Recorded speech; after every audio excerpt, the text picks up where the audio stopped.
Wala kang kwenta. Hamak na nurse ka lang. Huwag kang mag-ilusyong papalitan mo ako. Ang malutong na sampal ng katotohanan habang nakaupo si Stella sa trono ng karangyaan. Basang-basa si Fiona sa ulan. Yakap ang punit na reseta ng bata. Sa malamig na pagtalikod ni Mateo, bumagsak ang mundo niya. Ngunit sa pagtulo ng luha, sumibol ang panibagong tapang. Babangon siya. Hahayaan ba niyang mamatay ang inosenteng bata sa kamay ng demonyo? Huwag kang mag-astang ina rito. Binabayaran ka para punasan ang laway ng batang iyan, hindi para mahalin siya. Ang mga salitang iyon ay tila mga punyal na bumaon sa tahimik na silid. Nakayoko si Fiona. Hawak ang isang maligamgam na bimpo na maingat niyang idinadampi sa namumutlang noo ng 7 taong gulang na si Leo. Nanginginig ang maliit na katawan ng bata dahil sa mataas na lagnat. Kanina pa siya umaawit ng mahinang oyayi upang pakalmahin ang panaginip nito. Ngunit ang presensya ni Stella sa likuran niya ay nagdala ng hanging mas malamig pa sa yelo. Parang piniga ang puso ni Fiona. Walang tunog na lumabas sa kanyang mga labi, ngunit ang kanyang lalamunan ay nag-apoy sa pilit na paglunok ng sakit. Sa maamong at may sakit na mukha ni Leo, tila bumalik sa kanyang gunita ang mukha ng kanyang nakababatang kapatid na pumanaw taon na ang nakalilipas dahil sa kawalan ng pambili ng gamot. Ang parehong panghihina, ang parehong pagmamakaawa sa mga mata. Mahigpit niyang piniga ang bimpo hanggang sa mamanhid ang kanyang mga daliri. Gusto niyang sumagot. Gusto niyang ipagtanggol ang inosenteng bata mula sa madrastang tila walang kaluluwa, ngunit alam niyang isang maling salita lang ay mawawalan siya ng trabaho. At kapag umalis siya, sino ang mag-aaruga kay Leo? Ang mabibigat na yabag mula sa labas ng pasilyo ay naghudyat ng pagdating ng haligi ng tahanan. Bumukas ang pinto at iniluwan nito si Mateo Alcantara. Gusot ang kanyang mamahaling suit at bakas. Sa kanyang mga mata, ang matinding pagod mula sa maghapong pagpapatakbo ng kanyang kumpanya. Bago pa man makapagbigay ng galang si Fiona, mabilis na nagbago ang anyo ni Stella. Ang mapangutyang mukha nito kanina ay biglang napalitan ng panginginig ng mga labi at pag-agos ng luha. Tumakbo si Stella palapit kay Mateo at yumakap ng mahigpit, humihikbi na parang isang inang nawawalan ng pag-asa. Mateo, hon, I'm so exhausted. Kanina ko pa sinusubukang pakainin at painumin ng gamot si Leo, pero nagwawala siya. Hindi ko na alam ang gagawin ko. Ang panginginig ng boses ni Stella ay sinabayan ng mga luhang peke na bumasa sa dibdib ng kanyang asawa. Niyakap ni Mateo ang kanyang asawa, hinahagod ang likod nito upang pilit na pakalmahin bago bumaling kay Fiona. Ang mga mata ng bilyonaryo ay walang emosyon, kasing lamig ng marmol na sahig ng kanilang mansyon. Nagtama ang kanilang paningin. Nakita ni Fiona ang isang lalaking nilamon na ng responsibilidad, bulag sa katotohanang nangyayari sa loob ng sarili niyang bahay. Gawin mo lang ang trabaho mo, miss. Binabayaran kita ng malaki para mabigyan ng pahinga ang asawa ko. Wala akong oras sa mga pagkakamali o sa mga empleyadong hindi ginagawa ang tungkulin nila. Ang malamig na utos ni Mateo na tuluyang dumurog sa naiwang dignidad ni Fiona. Tumango na lamang si Fiona at ibinaling muli ang paningin sa bata. Habang unti-unting lumalabas ang mag-asawa upang magpahinga, may isang maliit at malamig na kamay na gumapang mula sa ilalim ng kumot. Hinawakan ni Leo ang laylayan ng puting uniforme ni Fiona. Mahigpit ang pagkakakapit ng maliliit nitong daliri. Tila ba nagmamakaawa sa isang panaginip na huwag siyang iwanang mag-isa sa dilim. Napapikit si Fiona, hinayaan ng isang patak ng luha na tumakas at pumatak sa likod ng palad ng bata.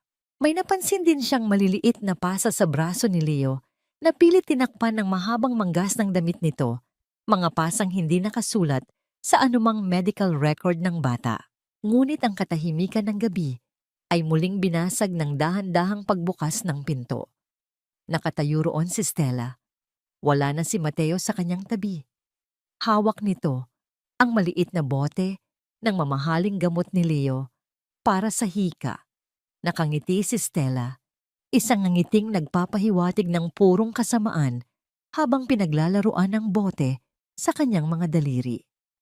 Habang nakatingin ng direkta sa mga mata ni Fiona, dahan-dahang inihulog ni Stella ang bote sa loob ng basurahan. Subukan mong magsalita sa asawa ko at sisiguraduhin kong bukas na bukas din ay sa kalsada ka pupulutin kasama ng mga basurang gaya mo. Ang mariing banta nito bago tuluyang isarado ang pinto. Ang paglagapak ng bote ng gamot sa ilalim ng basurahan ay nag-iwan ng isang nakakabinging alingaw-ngaw sa silid. Paano niya ililigtas ang isang bata kung mismong ang mga pader ng bahay na ito ang unti-unting pumapatay rito? At paano siya mananatiling tahimik kung ang bawat araw ay isang hakbang palapit sa kamatayan ng inosenteng anghel na ito? Ang alingaw-ngaw ng paglagapak ng bote ng gamot sa ilalim ng basurahan ay patuloy na naglalaro sa isipan ni Fiona kahit lumipas na ang ilang oras. Binalot na ng malalim na gabi ang buong mansyon, subalit ang kanyang mga mata ay nananatiling dilat, nakatitig sa kisame ng kanyang maliit na kwarto. Hindi siya makatulog. Ang bawat paghinga ni Leo na may kasamang mahinang pagsipol dahil sa hika ay tila mga kamay na sumasakal sa kanyang konsensya. Nang mabalot ng ganap na katahimikan ng pasilyo, dahan-dahang bumangon si Fiona. Lumabas siya ng kanyang kwarto na halos hindi lumilikha ng ingay ang kanyang mga paa sa sahig. Tinungo niya ang silid ni Leo. Nang matiyak niyang walang tao, maingat siyang yumuko sa tabi ng basurahan at kinuha ang boteng itinapon ni Stella. Pinunasan niya ito gamit ang dulo ng kanyang uniforme. Pamilyar siya sa gamot na ito. Ito ang nag-iisang mabisang lunas upang paluwagin ang daanan ng hangin sa mga baga ng bata. Kumurap ang mga mata ni Fiona nang mapansin niya ang hilera ng mga bote ng gamot na maayos na nakasalansan sa ibabaw ng maliit na lamesa sa tabi ng kama. Kinuha niya ang isa na may nakasulat na pangalan ni Leo. Binuksan niya ito at inamoy. Kumunot ang kanyang noo. Tinikman niya ang isang patak mula sa takip. Matamis. Masyadong matamis. Hindi ito gamot para sa hika o sa anumang sakit ng bata. Isa lamang itong mumurahing syrup na puno ng asukal at artipisyal na kulay na sa halip na magpagaling ay mas lalong nagpapalala sa pamamaga ng lalamunan ni Leo. Bumilis ang tibok ng puso ni Fiona. Isang malamig na kilabot ang gumapang sa kanyang gulugod. Hindi ito isang simpleng pagkakamali o kapabayaan. Isa itong sinadyang paglalason na unti-unting pumapatay sa bata. Paano nagagawang sikmurain ng isang ina na makitang naghihirap ang kanyang sariling anak-anakan sa pag-aayos niya ng mga gamit sa ilalim ng kama upang itago ang nahanap na patunay? May nahagip ang kanyang mga daliri. Isang piraso ng makapal na papel na natatakpan ng alikabok. Nang ilapit niya ito sa liwanag ng lampshade, nakita niyang isa itong lumang litrato na pinunit sa gitna. Ang natitirang bahagi ay nagpapakita ng isang babaeng nakangiti kasama ang nakababatang si Mateo. Ngunit ang mukha ng babae ay galit na kinamot-kamot ng matalim na bagay hanggang sa hindi na ito makilala. Isang sikreto ng nakaraan na pilit ibinabaon sa dilim. Ibinulsa ni Fiona ang punit na litrato, puno ng katanungan ng isip. Kinabukasan, maagang bumangon si Fiona. Ang sinag ng araw na tumatagos sa bintana ng kusina ay nagbibigay ng kaunting init sa malamig niyang pakiramdam. Abala siya sa paghahanda ng isang mainit na mangkok ng arroz caldo. Inilagay niya ang tamang dami ng luya at manok. Umaasang ang simpleng lutong bahay na ito ay makakapagbalik ng sigla ng bata. Sa kabilang dulo ng kusina ay tahimik na naghuhugas ng mga pinggan si Manang Rosa, ang matandang mayordoma na may ubaning buhok at palaging nakayuko. Lumapit si Fiona, ibinaba ang boses upang hindi marinig ng ibang kasambahay. "Manang Rosa," panimula ni Fiona. Bakas ang pagmamakaawa sa kanyang mga mata. Napansin ko po ang mga gamot ni Leo. Hindi po yun ang tamang reseta. Pinalitan po ni Ma'am Stella ang mga pinapainom sa kanya. Alam ba ito ni Sir Mateo? Napatigil sa paghuhugas ang matanda. Ang mga kamay nitong puno ng bula ay kapansin-pansing nanginig. Lumingalinga muna si Manang Rosa bago lumapit kay Fiona. Ang mga mata ay nanlalaki sa takot. Diyos ko, Ineng! Huwag kang magsalita ng ganyan ng malakas. Babala ng matanda. Ang boses ay nanginginig sa kaba. Huwag kang makialam sa mga nangyayari sa bahay na ito kung gusto mo pang manatili ng buhay. Malayo ang abot ng kamay ng senyora. Kahit sabihin mo pa sa senyor, wala siyang paniniwalaan kundi ang asawa niya. Pero bakit po, Manang? Anak niya si Leo. Buhay ng bata ang nakasalalay rito. Paggigiit ni Fiona, hindi makapaniwala sa nakikitang takot ng matanda. Bumuntong hininga si Manang Rosa at malungkot na tiningnan si Fiona dahil nakatali si Senyor Mateo sa isang utang na hindi mababayaran ng pera. Ang pamilya ni Senyora Stella ang nag-ahon sa kumpanya ni Senyor nang muntik na itong malugi matapos mamatay ang unang asawa niya. Utang na loob, Ineng. Ang utang na loob ay isang tanikalang nagbubulag-bulagan kahit sa pinakamatalinong lalaki. Pagkatapos ng usapan, tahimik na bumalik si Fiona sa kanyang inihandang sabaw. Alam niyang walang kakampi sa bahay na ito, kundi ang sarili niya. Palihim niyang kinuha ang tunay na gamot ni Leo na kanyang iniligtas mula sa basurahan. Dinurog niya ng pino ang tableta, gamit ang likod ng kutsara, hanggang sa maging puting pulbos ito at maingat na inihalo sa mainit na arroz caldo. Hinalo niya ito hanggang sa tuluyang matunaw at humalo sa lasa ng manok at luya. Isang tahimik na pag-aalay ng malasakit. Kung hindi niya kayang ilaban ang katotohanan ng harapan, gagawin niya ang lahat upang protektahan ang bata sa paraang alam niya. Ngunit hindi siya maaring habang buhay na magtago. Kailangang malaman ng ama ang nangyayari. Bit-bit ang natitirang tapang, tinungo ni Fiona ang malawak na hapagkainan kung saan tahimik na umiinom ng kape si Mateo habang nagbabasa ng mga dokumento ng kumpanya. Wala doon si Stella. Marahil ay natutulog pa. Ito ang perpektong pagkakataon. Sir Mateo, panimula ni Fiona, huminto sa tamang distansya mula sa bilyonaryo. Kailangan ko po kayong makausap tungkol sa kondisyon ni Leo. Hindi inangat ni Mateo ang kanyang paningin. Kung tungkol ito sa pagtaas ng sweldo mo dahil sa hirap ng trabaho, sabihin mo na lang sa sekretarya ko. Hindi po ito tungkol sa pera, sir. Mariing sagot ni Fiona. Ang kanyang boses ay may dalang panginginig ng tapang. Tungkol po ito sa mga gamot na ibinibigay sa kanya. Hindi po siya gumagaling dahil hindi po totoong gamot ang pinapainom ni. Bago pa man matapos ni Fiona ang kanyang sasabihin, umalingaw-ngaw ang pamilyar at nakakikilabot na boses mula sa hagdanan. Anong kasinungalingan ang sinasabi mo sa asawa ko? Napalingon si Fiona. Pababa ng hagdan si Stella. Suot ang isang marangyang silk robe, ang mukha ay nakapulupot sa isang mapanuksong galit. Lumapit ito sa hapagkainan. Ang mga mata ay nanlilisik at nakatitig kay Fiona na parang isang insekto na gusto nitong tapakan. Mateo, malambing ngunit may diin na tawag ni Stella sa asawa. Sabay pulupot ng braso sa balikat ng lalaki. Ano bang sinasabi ng babaeng ito? Are you accusing me, a mother, of poisoning her own son? Umiling si Fiona, sinusubukang manatiling profesional. Sir, bilang isang nurse, tungkulin ko pong suriin ang mga gamot ng pasyente ko.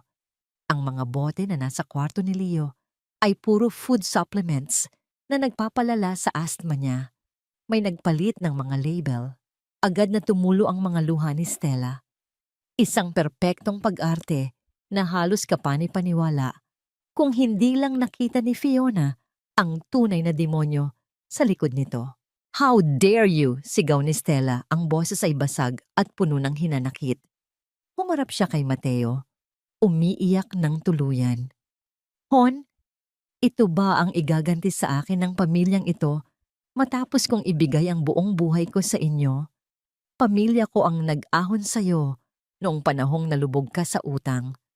Pamilya ko ang nagpakain at nag-aruga sa anak mo nang iwan kayo ng dati mong asawa.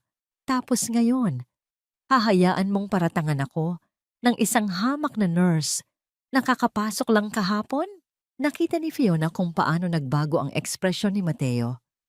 Ang malamig na pader ng lalaki ay gumuho, pinalitan ng matinding pagkabagabag at konsensya dahil sa isinumbat na utang na loob. Hinawakan ni Mateo ang kamay ni Stella upang patahanin ito.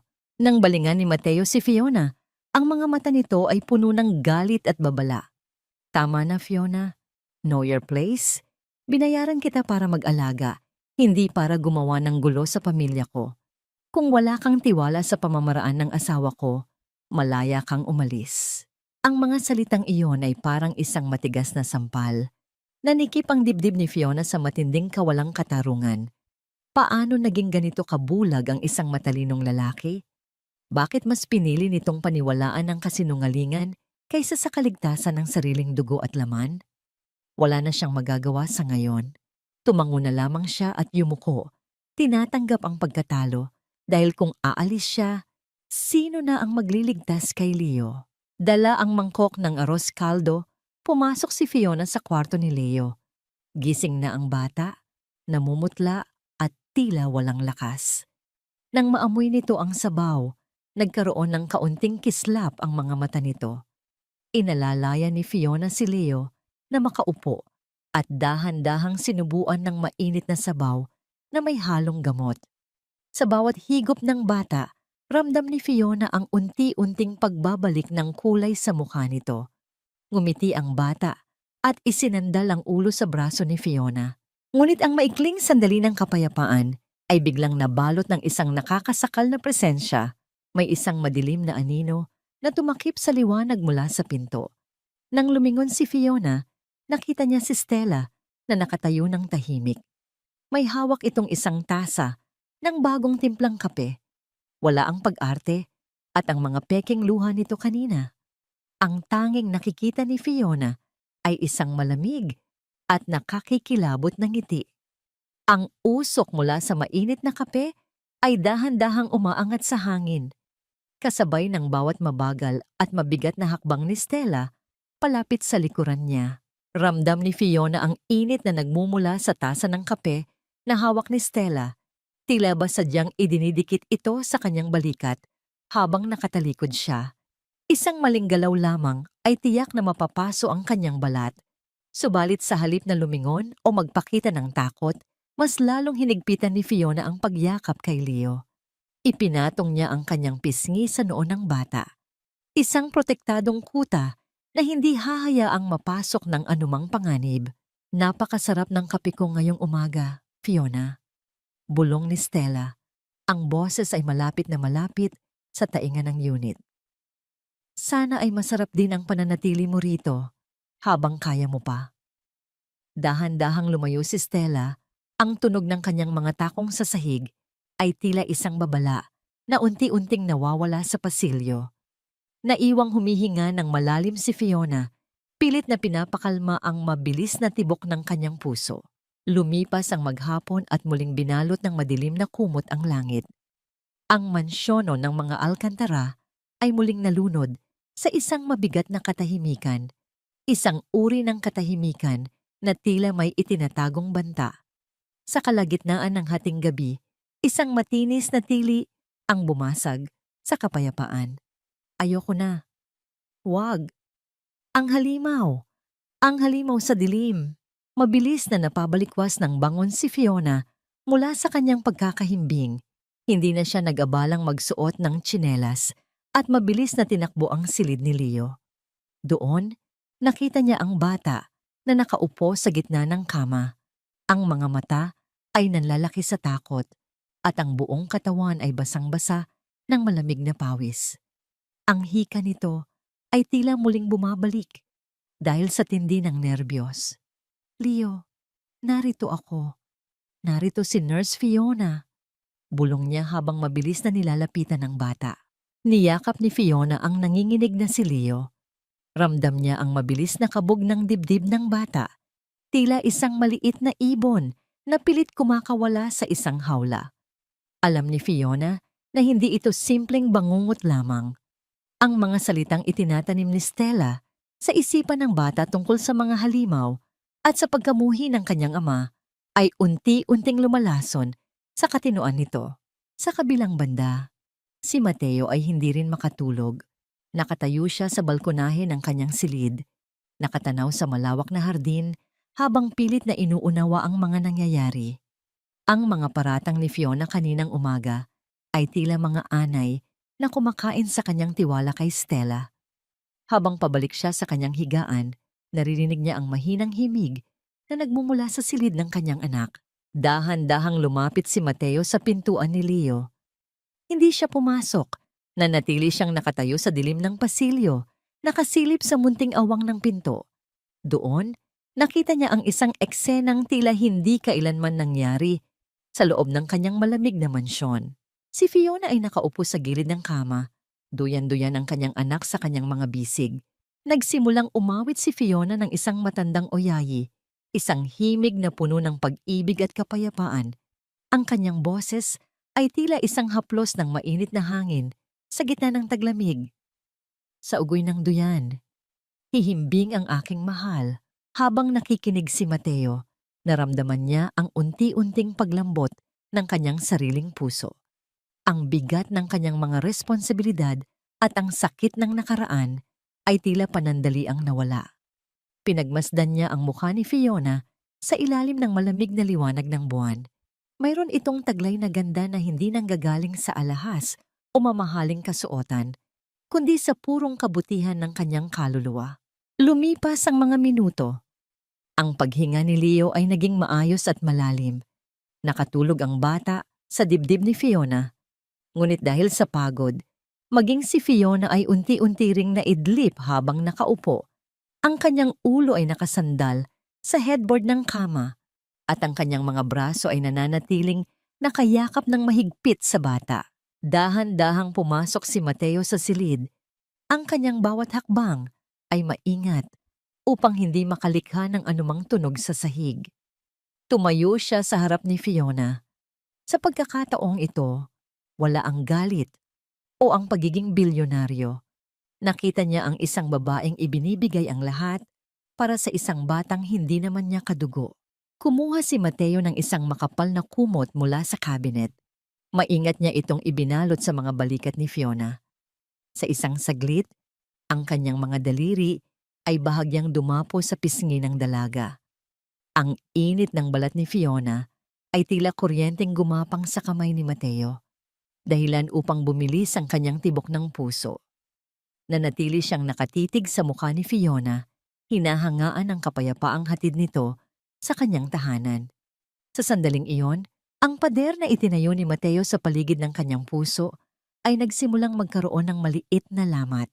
Isang matamis at tahimik na sandali ang namayani, isang uri ng ugnayan na hindi nangangailangan ng salita. Ramdam ni Mateo ang amoy ng lavender at baby powder mula sa dalaga, isang amoy na nagpapaalala sa kanya kung ano ang tunay na kahulugan ng salitang tahanan. Ngunit ang katahimikan ng hating gabi ay biglang nabulabog ng biglang bumukas ang malakas na ilaw ng silid. Ang liwanag ay tila isang sampal na gumising sa diwa ni Fiona. Napamulat siya at agad na nagtama ang paningin nila ni Mateo, na ang kamay ay malapit pa rin sa kanyang mukha. Ang distansya sa pagitan nila ay sapat na upang maramdaman ang init ng hininga ng isa't isa. Isang matinding kaba at kilig ang gumapang sa sistema ni Fiona, habang si Mateo naman ay tila hindi nakagalaw sa pagkahiya. Anong ginagawa ninyo rito sa dilim? Ang boses ni Stella ay tila isang matalim na gunting na pumutol sa espesyal na sandali. Nakatayo siya sa pinto, ang kanyang mga mata ay nagbabaga sa selos at galit. Ang kanyang mahabang silk robe ay sumasayad sa sahig habang dahan-dahan siyang lumalapit. Ang kanyang mga daliri ay nakakuyom ng mahigpit hanggang sa mamuti ang kanyang mga kuko. Anong ibig sabihin ng paglapit mo sa kanya ng ganito, Mateo? At ikaw, Fiona, anong klaseng palabas ito? Ang tinig ni Stella ay tila isang matalim na kidlat na gumuhit sa madilim na silid. Mabilis na tumayo si Fiona. Halos matabig niya ang baso ng tubig sa lamesa dahil sa gulat. Ang kumot na inilagay ni Mateo sa kanyang balikat ay dahan-dahang nalaglag sa sahig, isang tahimik na saksi sa sandaling kapapawi pa lamang. Hindi agad nakapagsalita si Mateo. Ang kanyang mga kamay ay nananatiling nakabitin sa hangin bago niya ito dahan-dahang ibinaba sa kanyang gilid. Sa ilalim ng maliwanag na ilaw, nakita ni Fiona ang mabilis na pagbabago sa mukha ni Mateo. Mula sa pagiging malambing, bumalik muli ang malamig at matigas na maskara ng isang bilyonaryo. Tinitignan ko lang ang anak ko, Stella. Maikling sagot ni Mateo. Ang boses ay walang emosyon. Narinig ko siyang sumigaw, kaya pumasok ako. Sumigaw o gumawa lang ng dahilan ang babaeng ito para akitin ka sa gitna ng gabi? Lumapit si Stella. Ang bawat paghakbang ng kanyang mga takong ay lumikha ng matitigas na tunog sa sahig na tila ba bawat isa ay isang paratang. You're a nurse, Fiona. Your job is to monitor the patient, not to seduce the employer in the dark. Nakakahiya. Isang hamak na nurse sinusubukang palitan ng asawa ko sa sarili kong bahay. Hindi po totoo yan, ma'am. Mahinang sagot ni Fiona. Ang kanyang mga mata ay nananatiling nakatingin sa sahig. Nakatulog lang po ako dahil sa pagod sa pagpapakalma kay Leo. Sir Mateo was just being kind. Kind? Tumawa si Stella, isang nakakairitang tunog na puno ng pangungutya. Binalingan niya si Mateo. Ang kanyang mga mata ay biglang napuno ng mga pekeng luha. Mateo, Hon, ganito na ba ang tingin mo sa akin? Na hindi ko kayang alagaan ang anak mo, kaya kailangan mong humanap ng init sa ibang babae. Matapos ang lahat ng isinakripisyo ng pamilya ko para sa'yo. My father died thinking you would take care of me. But here you are, flirting with the help. Ang pagbanggit sa kanyang ama at sa utang na loob ay tila isang malakas na suntok sa sikmura ni Mateo. Nakita ni Fiona ang pag-igting ng panga ni Mateo. Ang pagkakautang niya sa pamilya ni Stella ay isang mabigat na tanikala na humihila sa kanya palayo sa kung ano ang tama. Enough, Stella, mariing sabi ni Mateo. Bagaman may halong pagsuko sa kanyang boses, tumingin siya kay Fiona ng may halong lamig at distansya. Miss Fiona, huling beses na ito. Mula ngayon, manatili ka sa loob ng iyong tungkulin. Huwag mong bigyan ng mali siya ang kabutihang loob ko. Get back to work. Lumabas ang mag-asawa. Iniwan si Fiona na nakatayo sa gitna ng silid, yakap ang sarili habang ang puso ay tila dinudurog ng matinding kahihiyan. Ngunit higit sa lahat, ang sakit ay nanggagaling sa katotohanang mas pinili ni Mateo na manahimik at magbulag-bulagan kaysa ipagtanggol ang katotohanan. Kinabukasan, naging impyerno ang buhay ni Fiona sa loob ng mansyon. Sinadya ni Stella na pahirapan siya ng higit pa sa kanyang tungkulin bilang nurse.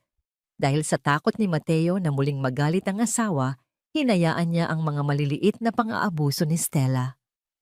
Fiona, bakit hindi pa nalalabhan ang mga kurtina sa salas at ang mga pilak na kagamitan? Kailangang kuminang ang mga yan bago ang hapunan. Sigaw ni Stella mula sa balkonahe. Ma'am, kailangan ko pong bantayan ang nebulizer ni Leo. Oras na po ng kanyang treatment. Sagot ni Fiona habang bitbit ang isang tumpok ng mga maduming tela. Don't talk back to me. Utusan ka rito, hindi ba? Kung gusto mong manatili sa bahay na ito, gawin mo ang lahat ng iutos ko. O baka gusto mong ipaalala ko kay Mateo kung paano mo siya dinaluhong sa kwarto kagabi. Ang mapanirang banta ni Stella. Tahimik na inako ni Fiona ang lahat ng hirap. Namamaga ang kanyang mga kamay sa paglalaba at ang paglilinis habang ang kanyang likod ay tila mababali na sa dami ng gawaing bahay na ipinapataw sa kanya. Ginawa siyang alila ni Stella sa harap ng lahat ng mga kasambahay upang tulyang sirain ang kanyang dignidad. Ngunit sa tuwing makikita niya ang maamong mukha ni Leo na unti-unting sumisigla dahil sa kanyang tunay na pag-aalaga, ang lahat ng pagod ay tila naglalaho. Isang hapon, habang si Fiona ay nakaupo sa damuhan at nagpapahinga ng sandali matapos maglinis, dahan-dahang lumapit si Leo. Ang bata ay may hawak na isang maliit at bahagyang durog na candy. Inabot niya ito kay Fiona nang may mahiyaing ngiti. "Para sa'yo, Nurse Fiona," mahinang sabi ni Leo. "Huwag ka na pong umiyak." Sabi ni Mommy Stella, "Bad ka raw. Pero alam ko po, ikaw ang guardian angel ko." Naramdaman ni Fiona ang mainit na luhang gumulong sa kanyang pisngi. Niyakap niya ang bata ng mahigpit. Ang munting piraso ng candy ay tila naging pinakamahalagang kayamanan sa buong mundo. "Salamat, Leo. Hinding-hindi ka iiwan ni Nurse Fiona." Ngunit ang munting sandali ng kaligayahan ay muling nabalot ng kaba. Napansin ni Fiona ang mga kuko ni Leo. Nagsisimula na naman itong mangitim. Isang senyales ng kakulangan sa oxygen o baka isang mas malalang epekto ng kemikal. Nang sumapit ang oras ng merienda, nakita ni Fiona si Stella sa kusina. Akala ni Stella ay walang nakatingin sa kanya. Mula sa kanyang bulsa, kinuha ni Stella ang isang maliit na sachet na may lamang kakaibang puting pulbos. Maingat niya itong ibinuhos sa baso ng gatas na inihahanda para kay Leo. Hinalo niya ito ng mabilis hanggang sa tuluyang matunaw ang pulbos habang may isang madilim na ngiti na nakaguhit sa kanyang mga labi. Ang bawat pag-ikot ng kutsara sa loob ng baso ay lumikha ng matitinis na tunog sa katahimikan ng kusina. Nanlamig ang buong katawan ni Fiona habang nakasilip sa awang ng pinto.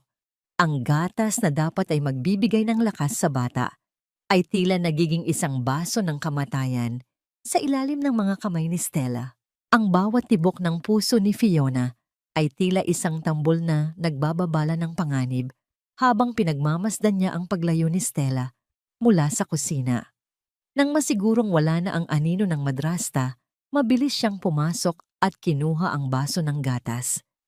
Ang puting likido ay tila ordinaryo sa paningin, ngunit alam ni Fiona na may nakatagong kamatayan sa bawat patak nito.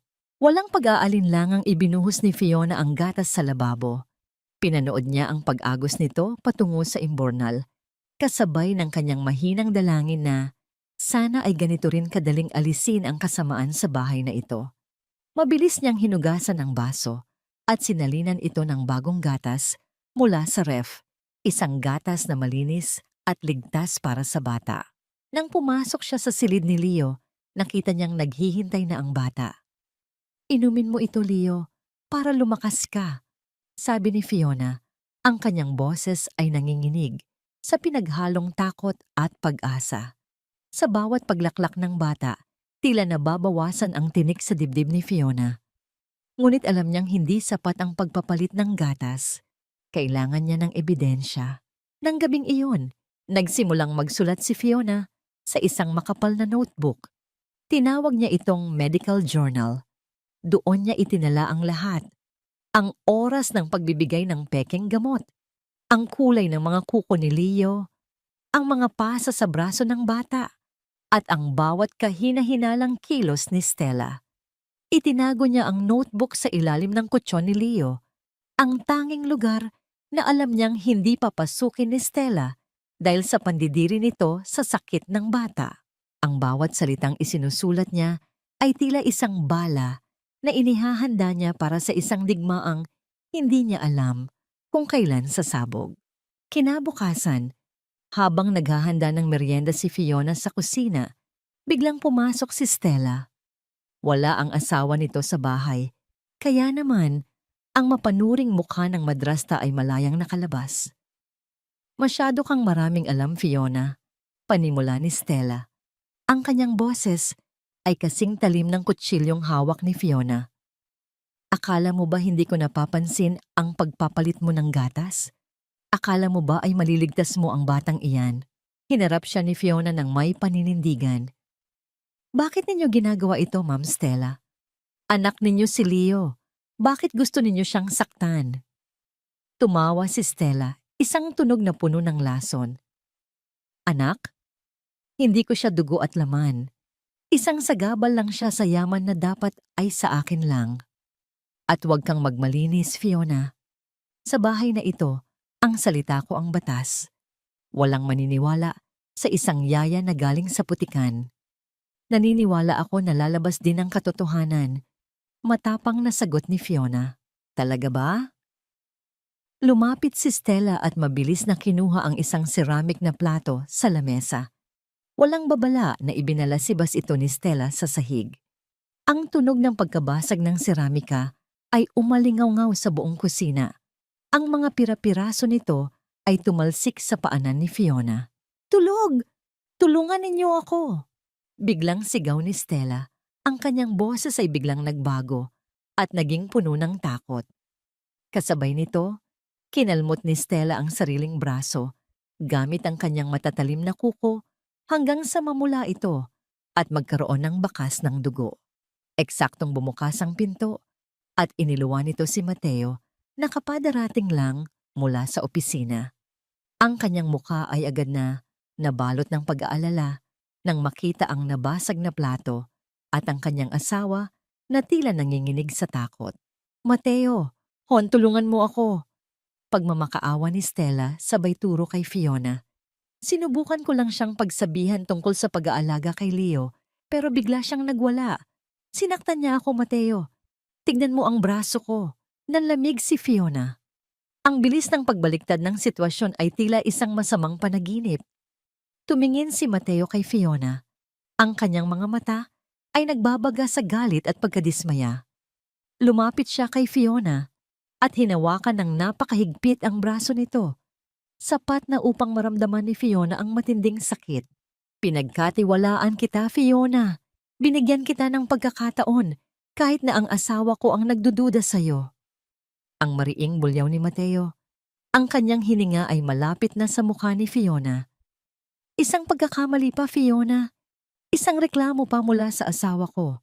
At sisiguraduhin kong hindi mo lang mawawala ang trabahong ito.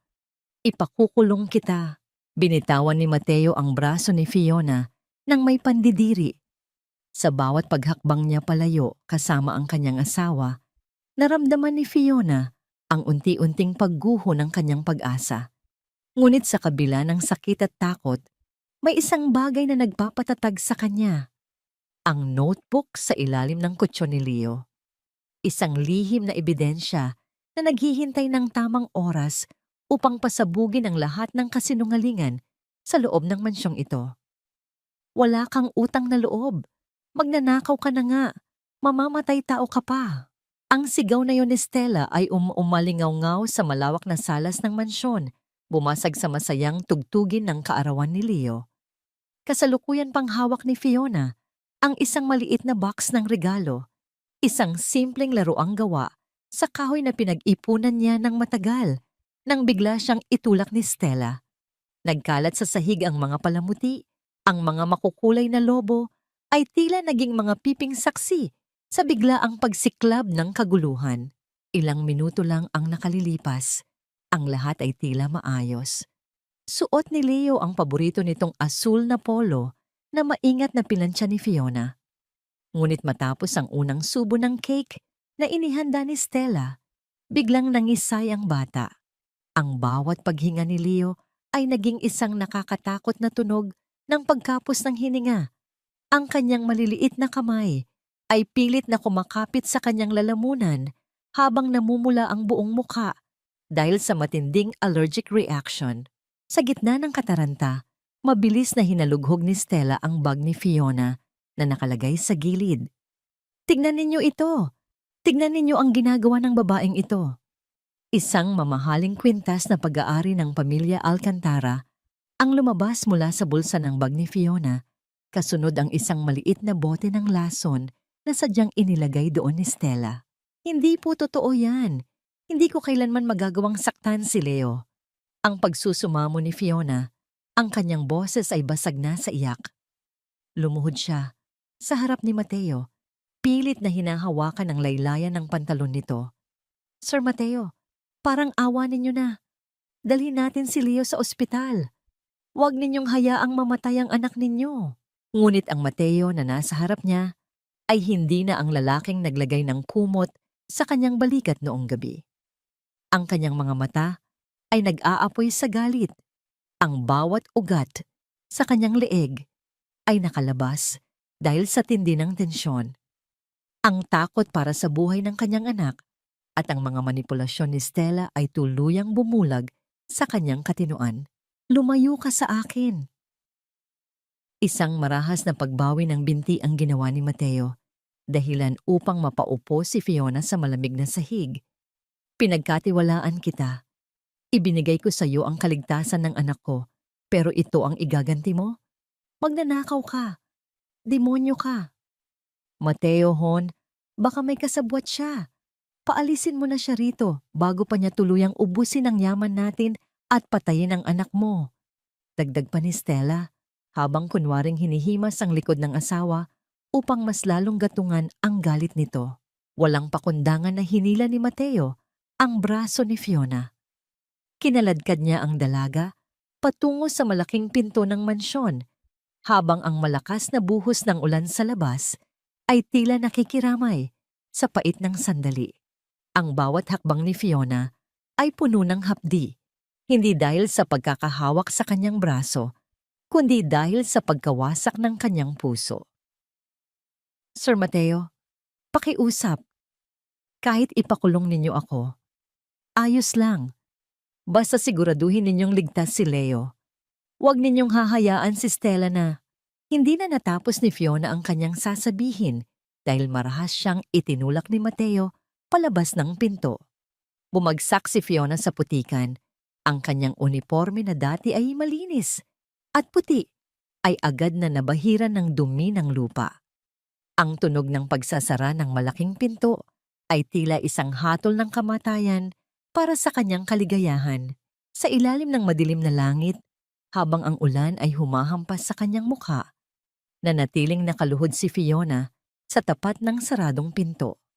Ang bawat patak ng ulan ay humahalo sa kanyang mga luha. Nanginginig ang kanyang buong katawan, hindi dahil sa lamig, kundi dahil sa imahe ni Leo na nahihirapan at walang kalaban-laban sa loob ng bahay na yon. Dahan-dahan siyang tumayo, ang kanyang mga kamay ay dumi-dumi, at ang kanyang puso ay tila isang basag na salamin na hindi na kailanman mabubuo pa. Naglakad siya palayo sa mansyon, bawat hakbang ay parang paghila sa isang mabigat na kadena ng kawalan ng pag-asa. Napalingon siya sa huling pagkakataon sa bintana ng kwarto ni Leo. Bakit ang katotohanan ay laging natatalo ng mga mabulaklak na kasinungalingan? Paano niya maililigtas ang isang batang mahal na niya higit pa sa kanyang sarili, kung siya ay itinuring na kaaway ng mismong taong dapat ay katuwang niya sa pagtatanggol dito? Ang katahimikan sa loob ng mansyon ay naging isang uri ng parusa na dahan-dahang gumagapang sa bawat sulok ng silid. 2 linggo na ang lumipas mula nang palayasin ni Mateo si Fiona, subalit ang bawat segundo ay tila 1 taon ng paghihirap. Ang mansyong dati ay puno ng pag-asa dahil sa presensya ng unit ay muli nang nagmula sa isang malaking libingan ng mga alaala. Nasa ospital pa rin si Leo, ngunit ang bata ay tila isang anino na lamang ng kanyang dating sarili. Hindi siya nagsasalita, hindi kumakain ng maayos, at ang kanyang mga mata ay nananatiling nakatitig sa kawalan. Sinasabi ng mga doktor na maayos na ang kanyang katawan mula sa allergic reaction, subalit ang kanyang diwa ay tila nakulong sa isang madilim na silid kung saan wala si Fiona. Si Stella naman ay bihirang makita sa ospital. Abala ito sa pakikipag-usap sa mga abogado at sa paglilipat ng ilang ari-arian sa kanyang pangalan, gamit ang dahilan na kailangang maging handa ang pamilya kung may mangyaring masama sa bata. Ang kanyang mga pekeng luha ay unti-unti nang natutuyo, pinalitan ng isang malamig na kasabikan sa yaman na malapit na niyang makamit. Isang gabi, umuwi si Mateo sa mansyon na pagod at wasak ang pagkatao. Habang naglalakad siya sa pasilyo, tila naririnig pa rin niya ang mahinang himig ng oyayin ni Fiona. Huminto siya sa harap ng pinto ng kwarto ni Leo. Ang amoy ng lavender at baby powder na dati ay nagpapakalma sa kanya ay naglaho na, pinalitan ng amoy ng mamahaling pabango ni Stella na tila sumasakal sa kanyang hininga. Pumasok si Mateo sa silid ng kanyang anak.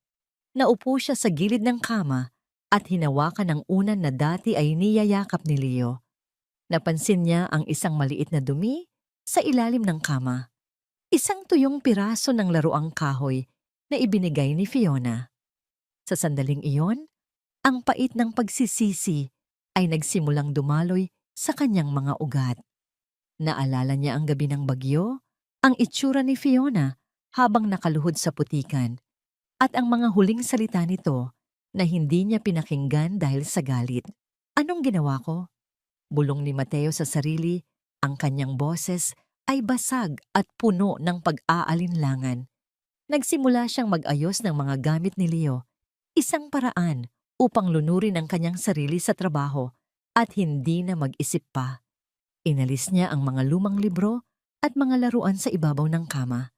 Nang hilahin niya ang kutsyon upang ituwid ang sapin nito, may isang bagay na bumagsak sa sahig, isang makapal na notebook na may asul na cover. Maingat itong pinulot ni Mateo. Sa unang pahina, nakasulat ang mga salitang, Medical Journal para kay Leo. Alay ng buong puso ni Nurse Fiona. Nanginig ang mga daliri ni Mateo habang binubuksan ang unang pahina. Hindi ito isang ordinaryong notebook. Bawat araw ay may nakatalang detalye. Ang eksaktong oras ng paghinga ni Leo, ang mga pagkaing nagpapasigla sa bata, at ang mga obserbasyon ni Fiona tungkol sa mga maling gamot na nakita niya. Ika-10 ng Marso. Nakita ko muli si Ma'am Stella na pinapalitan ng gamot sa hika ni Leo ng asukal na syrup. Kailangan kong mag-ingat. Hindi ko pwedeng hayaang saktan niya ang bata. Ika-15 ng Marso. May mga bagong pasa si Leo sa kanyang braso. Sabi niya, laging siyang kinukurot ni Mami Stella kapag wala si Sir Mateo. Masakit ang puso ko para sa bata. Kailangan kong manatili rito kahit itaboy nila ako. Ang bawat salitang binabasa ni Mateo ay tila isang kutsilyong humahati sa kanyang puso. Nakita niya ang mga bakas ng natuyong luha sa papel. Patunay ng mga gabing umiiyak si Fiona habang isinusulat ang katotohanan. Binasa niya ang tungkol sa pagpapalit ng gatas, ang tungkol sa mga pekeng luha ni Stella, at ang tunay na dahilan kung bakit hindi gumagaling ang kanyang anak. Ang lahat ng ebidensya na hinahanap niya ay narito lang sa ilalim ng kutsyon ng kanyang anak, habang siya ay nagbubulag-bulagan sa mga mabulaklak na salita ng kanyang asawa. Ang katotohanan ay isinigaw na sa kanya ni Fiona, ngunit mas pinili niyang makinig sa kasinungalingang binalot ng utang na loob. Ang notebook ay dahan-dahang nabasa ng mga luha ni Mateo. Napahikbi ang bilyonaryo, ang kanyang balikat ay nayayanig sa tindi ng pagsisisi at pagkamuhi sa sarili. Paano niya nagawang saktan ang tanging babaeng tunay na nagmahal sa kanyang anak? Paano niya nagawang itapon ang kanyang kaisa-isang pag-asa sa putikan? Sa gitna ng kanyang pag-iyak, narinig ni Mateo ang tunog ng sasakyang paparating. Si Stella. Umuwi na ang babaeng itinuring niyang anghel, na sa katotohanan ay ang demonyong unti-unting pumapatay sa kanyang pamilya. Mahigpit na ikinuyom ni Mateo ang kanyang mga palad. Hawak ang notebook na magsisilbing hatol sa kasamaan ng kanyang asawa. Ang bawat paghakbang ng mga takong ni Stella sa marmol na sahig ay tila mga martilyo na tumatama sa sentido ni Mateo. Nakaupo ang bilyonaryo sa gitna ng madilim na salas, hawak ang asul na notebook ni Fiona. Ang tanging liwanag na nagmumula sa buwan ay nagbibigay ng nakakatakot na anino sa kanyang mukha. Inilapag ni Stella ang kanyang mga mamahaling shopping bag sa lamesa. Ang tunog ng pagbagsak ng mga papel na bag ay bumasag sa katahimikan, kasunod ng kanyang masiglang boses na tila walang anumang mabigat na nangyayari sa kanilang pamilya. Hon, andyan ka pala. Bakit hindi ka nakabukas ng ilaw? You should see the bags I bought today. It's so stress-relieving. Ang masayang sabi ni Stella habang papalapit kay Mateo. Hindi napapansin ang panganib na nagbabadyang sumabog. Masaya ka ba, Stella? Habang ang anak ko ay tulala sa ospital at Hindi makilala ang sarili niyang ama. Abala ka sa pag-aaksaya ng pera. Ang boses ni Mateo ay mababa, malamig, at puno ng namumuong puot. Napatigil si Stella. Agad na nagbago ang kanyang anyo.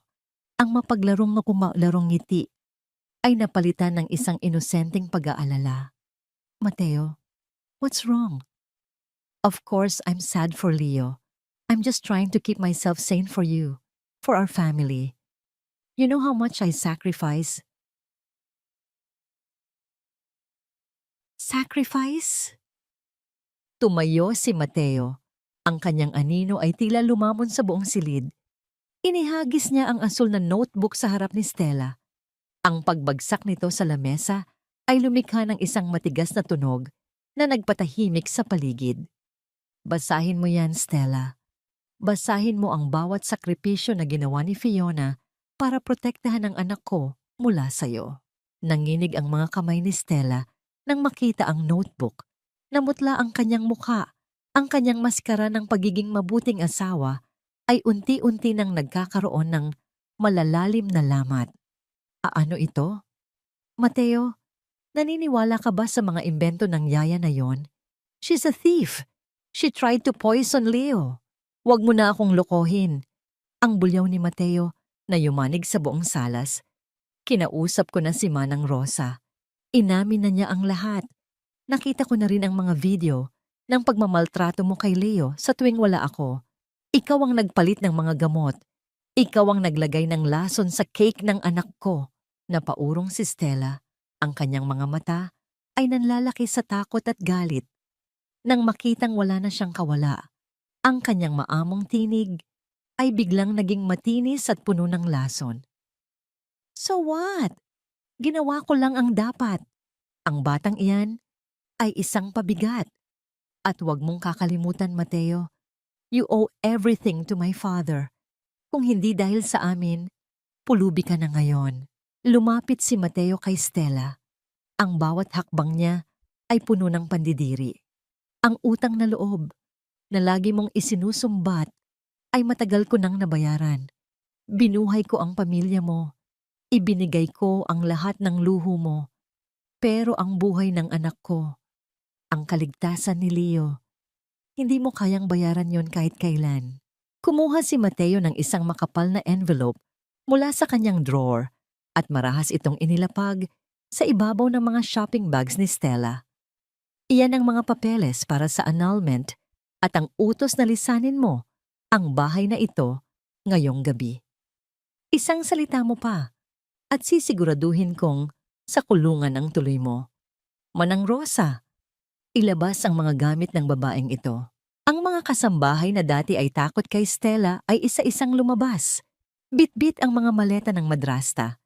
Walang seremonya nilang inilabas ang mga ito sa malaking pinto ng mansyon. Hindi mo ito pwedeng gawin sa akin, Mateo. Babalikan kita. I'll make sure you lose everything. Ang sigaw ni Stella habang pilit siyang inilalabas ng mga security guard. Ang kanyang mga mamahaling damit ay sumasayad sa sahig.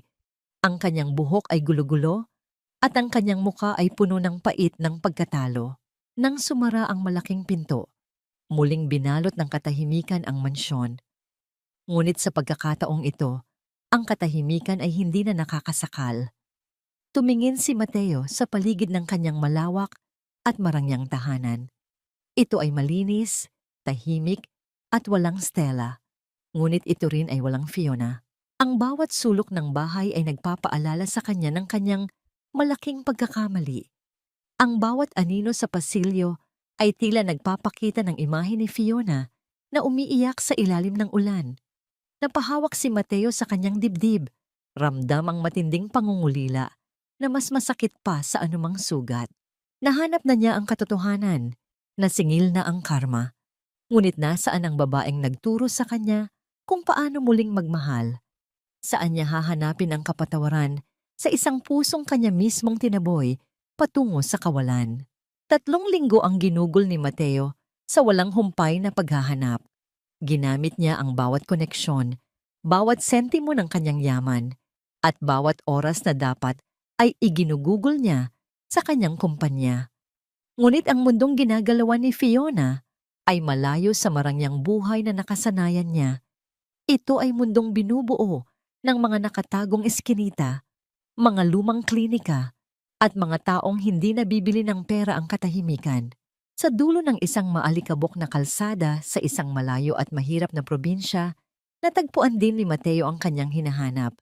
Isang maliit at lumang klinika na gawa sa kahoy at semento, kung saan ang mga bata ay nakapila sa ilalim ng init ng araw.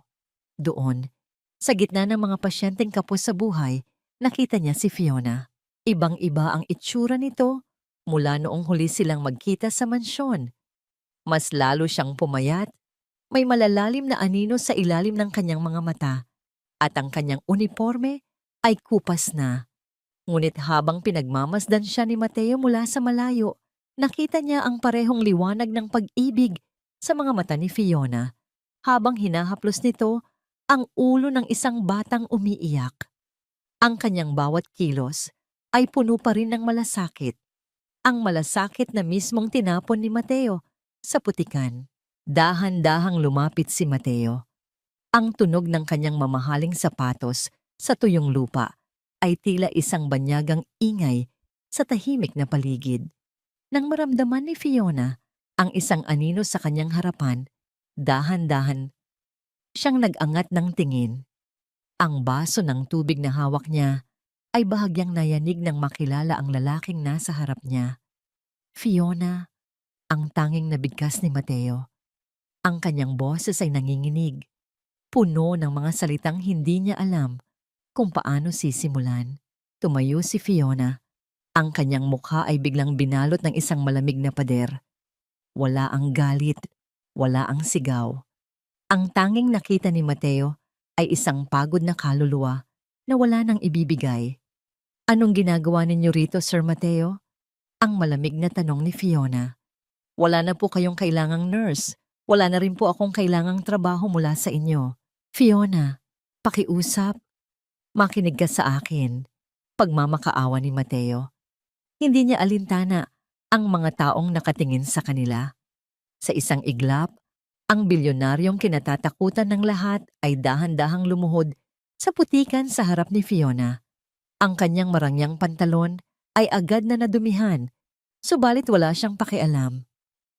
Nahanap ko ang notebook mo. Alam ko na ang lahat. Alam ko na ang kasamaan ni Stella. Patawarin mo ako, Fiona. Patawarin mo ako sa pagkabulag ko. Nanginig ang mga labi ni Fiona sa tindi ng emosyong pilit niyang ibinabaon. Ang bawat salita ni Mateo ay tila mga asin na ibinubuhod sa isang sariwang sugat. Ang notebook? Tumawa si Fiona ng mahina. Isang tawang puno ng pait. Ngayon, nahanap ninyo ang notebook, kaya narito kayo para humingi ng tawad. Noong gabing kinaladkad ninyo ako sa ulan, noong gabing itinuring ninyo akong kriminal, nasaan ang notebook na yan? Nasaan ang tiwala ninyo sa akin? I was a fool, Fiona. I was blinded by debt and manipulation. Ang pagsusumamo ni Mateo, ang mga luha ay malayang dumadaloy sa kanyang mga pisngi. Hinawakan niya ang kamay ni Fiona, subalit mabilis itong binawi ng dalaga. Kailangan ka ni Leo. Kailangan ka namin. Hindi siya kumakain, hindi siya nagsasalita. Ikaw lang ang buhay niya. At kayo ang buhay ko noon, Sir Mateo. Ang mariing sagot ni Fiona, ang kanyang boses ay basag na sa iyak. Pinagkatiwalaan ko kayo, napoprotektahan ninyo ako, napakikinggan ninyo ang katotohanan. Pero tinapon ninyo ako na parang basura. Ang sugat na iniwan ninyo sa puso ko, hindi kayang gamutin ng kahit anong yaman o pagsisisi. Umalis na kayo. Masaya na ako rito sa katahimikan. Tumalikod si Fiona at pumasok sa loob ng klinika. Iniwan si Mateo na nakaluhod pa rin sa lupa. Ang bawat hakbang ni Fiona ay tila pagpunit sa sarili niyang dibdib. Pagpasok niya sa maliit na silid, napasandal siya sa pinto at tahimik na napahikbi. Pinunasan niya ang kanyang mga luha nang mabilis, ayaw na makita ng mga bata ang kanyang kahinaan.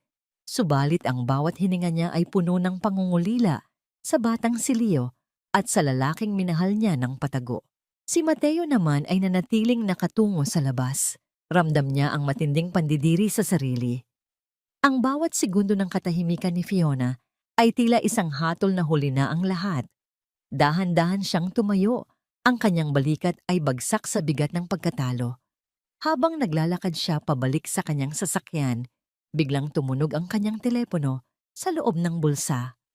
Isang tawag mula sa ospital. Sa takot na may mangyaring masama, mabilis niya itong sinagot. Hello, Sir Mateo? Ang boses ng doktor ay bakas ang matinding pagkagulat at tuwa. Kailangan ninyong pumunta rito agad. Nagising na si Leo at sa unang pagkakataon sa loob ng maraming linggo, nagsalita na siya. Anong sinabi niya? Ang mabilis na tanong ni Mateo. Ang kanyang puso ay tila gustong tumalon sa kanyang dibdib. Isang pangalan lang po ang paulit-ulit niyang sinasabi sa gitna ng kanyang pag-iyak. Hinahanap niya si Mama Fiona. Napatigil si Mateo sa paglalakad. Tumingin siya pabalik sa maliit na klinika kung saan naroroon ang babaeng kakataboy lang sa kanya.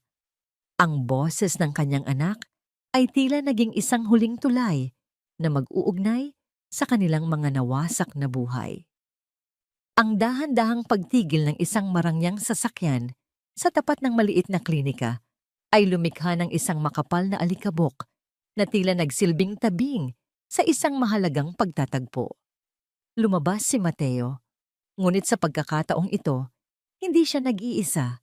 Sa kanyang mga bisig, karga-karga niya ang isang batang tila isang munting anghel na nawalan ng pakpak. Nasa loob ng klinika si Fiona, inaayos ang mga lumang gamot nang marinig niya ang isang boses na tila nanggaling sa kanyang pinakamagandang panaginip. Isang mahina at nanginginig na tawag na bumasag sa katahimikan ng kanyang puso. Mama Fiona, mamili ako. Nabitawan ni Fiona ang hawak na tray. Ang tunog ng pagtama ng metal sa sahig ay umalingaw-ngaw sa buong silid. Subalit wala siyang pakialam. Mabilis siyang lumingon at doon, sa may pintuan nakita niya si Leo. Ang bata ay namumutla pa rin at nangihina. Subalit ang kanyang mga mata ay nagniningning sa pananabik. Ibinaba ni Mateo si Leo. Sa kabila ng panghihina ng kanyang mga binti, pilit na tumakbo ang bata patungo kay Fiona. Ang bawat hakbang ni Leo ay tila isang pagsusumamo na muling mabuo ang kanilang pamilya. Sinalubong siya ni Fiona nang may bukas na mga braso, lumuhod sa sahig at niyakap ang bata ng napakahigpit. Isang yakap na tila nagdurugtong sa dalawang kaluluwang matagal na nawalay. Mama, wag mo na po akong iwan. Pakiusap po, wag ninyo na akong ibabalik sa dilim. Ang hikbi ni Leo habang nakabaon ang kanyang muka sa balikat ni Fiona. Sa sandaling iyon, ang lahat ng pader ng galit at pighati na itinayo ni Fiona sa kanyang puso ay gumuho na parang buhangin sa harap ng malakas na alon. Ang sakit ng nakaraan, ang sampal ng kawalang katarungan, at ang pait ng pagkakataboy sa kanya ay tila naglaho, pinalitan ng isang wagas at walang kondisyong pagmamahal sa bata. Pinuno ni Fiona ng halik ang buhok ni Leo. Ang kanyang sariling mga luha ay malayang dumadaloy at bumabasa sa balikat ng bata. Hindi ka naiiwan ni Mama, Leo. Pangako yan, hinding-hindi na. Bulong ni Fiona, ang kanyang boses ay puno ng kapayapaan na matagal na niyang hinahanap. Dahan-dahang lumapit si Mateo. Tumayo siya sa gilid nila, pinagmamasdan ang eksenang nagpabago sa kanyang buong pagkatao. Hindi na siya ang mapagmataas na bilyonaryo na naniniwala sa utang na loob na mapanira. Ngayon, isa na lamang siyang lalaking naghahanap ng kapatawaran at isang tahanang tunay na matatawag na kanya. Lumuhod din si Mateo sa tabi nila. Maingat niyang hinawakan ang mga kamay ni Fiona. Ang balat nito ay mag-aspang dahil sa hirap ng trabaho sa probinsya, subalit para kay Mateo, ito ang pinakamahalagang kamay sa buong mundo. Inilapit niya ang mga kamay ni Fiona sa kanyang dibdib, sapat na upang maramdaman ng dalaga ang mabilis at tapat na tibok ng kanyang puso. Fiona, alam kong hindi sapat ang salitang patawad. Ang mahinang sabi ni Mateo, ang kanyang mga mata ay nakatitig ng diretso sa mga mata ng dalaga. Ngunit hayaan mong patunayan ko sa iyo araw-araw na ikaw ang buhay namin. Hayaan mong punan ko ang bawat sakit na naibigay ko sa iyo. Hindi ko kayang mabuhay sa isang mansyon na walang init ng pagmamahal mo. Ikaw ang tahanan namin, Fiona. Nanatiling magkadikit ang kanilang mga tingin. Sa katahimikan ng maliit na klinika, ang tanging maririnig ay ang pagsinghot ni Leo at ang banayad na paghampas ng hangin sa mga puno sa labas. Nakita ni Fiona sa mga mata ni Mateo ang purong pagsisisi at ang pangakong hinding-hindi na muling magbubulag-bulagan sa katotohanan. Dahan-dahang itinaas ni Leo ang kanyang maliliit na kamay at pinunasan ang mga luha sa mga mata ni na Mateo at Fiona.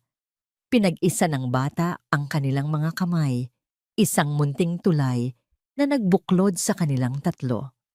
Isang matamis na ngiti ang sumilay sa mga labi ni Fiona. Isang ngiting nagpapahiwatig na sa wakas, tapos na ang ulan. Dahan-dahang inilapit ni Mateo ang kanyang mukha kay Fiona. Isang matagal at mapagmahal na halik sa noo ang ibinigay niya sa dalaga.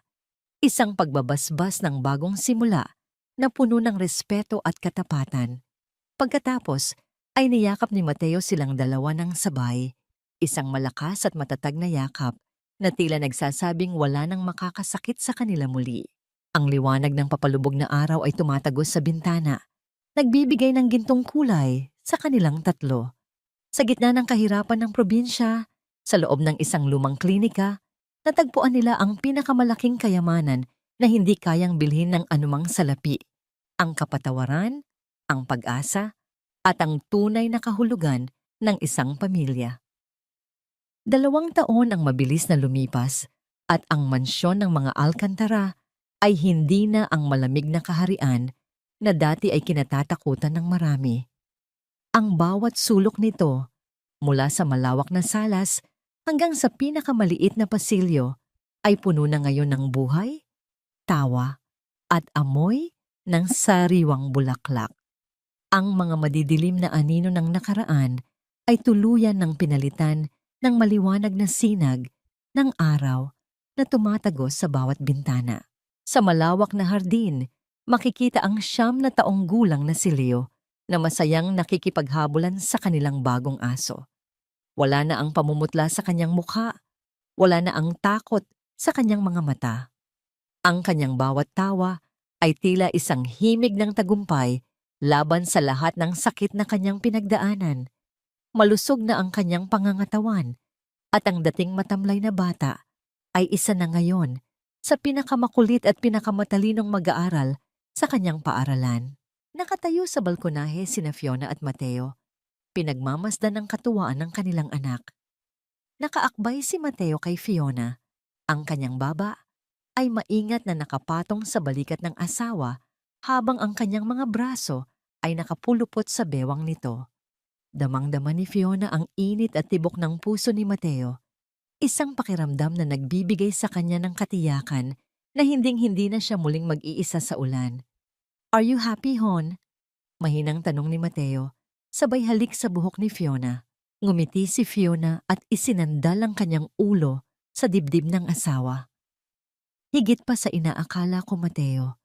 Minsan, hindi ako makapaniwala na ang lahat ng luha at hirap natin noon ay mauuwi sa ganitong kapayapaan.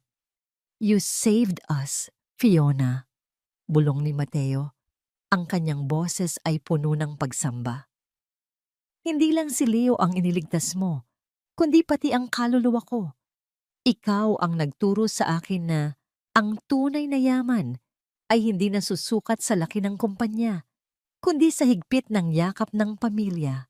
Dahan-dahang hinawakan ni Mateo ang mga kamay ni Fiona. Sa kanyang daliri ay kumikinang ang isang simpleng singsing, simbolo ng kanilang wagas na pag-iibigan.